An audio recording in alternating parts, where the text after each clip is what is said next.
Registry से नहीं बनते घर जमीन के मालिक, ये डॉक्यूमेंट्स दिलाता है मालिकाना हक। खरीदने से पहले कर ले चेक। मकान, दुकान या ज़मीन कोई भी प्रॉपर्टी खरीदने से पहले अमूमन लोग रजिस्ट्री पेपर को ही देखते हैं। इस डील में उनकी ज़िंदगी भर की कमाई जाती है, फिर भी कई लोग दस्तावेज चेक करने में लापरवाही कर जाते हैं। हम आपको बता दें कि सिर्फ रजिस्ट्री पेपर से ही आपको मालिकाना हक नहीं मिलता है, बल्कि इसके लिए एक और दस्तावेज की ज़रूरत पड़ती है। अगर आपको लगता है कि रजिस्ट्री करा लेने भर से ही प्रॉपर्टी आपकी हो जाएगी, तो आप गलत फहमी में हैं। भविष्य में किसी भी तरह की परेशानी से बचने के लिए ज़रूरी है कि आप उसका नामांतरण यानी म्यूटेशन ज़रूर चेक कर लें।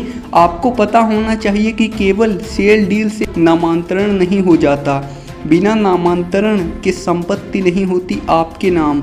सेल डील और नामांतरण दो अलग अलग चीज़ें हैं। आमतौर पर लोग सेल और नामांतरण को एक ही समझ लेते हैं। ऐसा समझा जाता है कि रजिस्ट्री करवा ली और संपत्ति अपने नाम हो गई, जबकि यह ठीक नहीं है।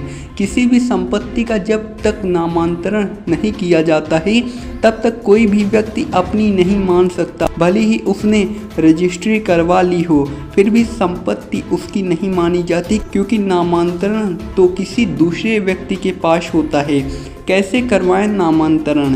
भारत में अचल संपत्ति मुख्य रूप से 3 प्रकार की होती हैं। पहली खेती की जमीन, दूसरी आवासीय जमीन, तीसरी औद्योगिक जमीन। इन जमीन के साथ मकान भी सम्मिलित हैं। इन तीनों ही प्रकार की जमीनों का नामांतरण अलग अलग प्रकार से अलग अलग स्थानों पर किया जाता है।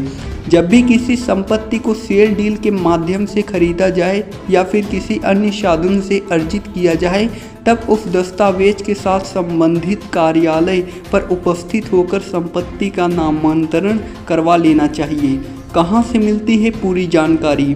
जो जमीन खेती की जमीन के रूप में दर्ज होती है, ऐसे जमीन का नामांतरण उस पटवारी हल्के के पटवारी द्वारा किया जाता है। आवासीय भूमि का नामांतरण कैसे किया जाए? आवासीय भूमि से संबंधित सभी दस्तावेजों का रिकॉर्ड उस क्षेत्र की नगर निगम, नगर पालिका, नगर परिषद या फिर गांव के मामले में ग्राम पंचायत के पास होता है।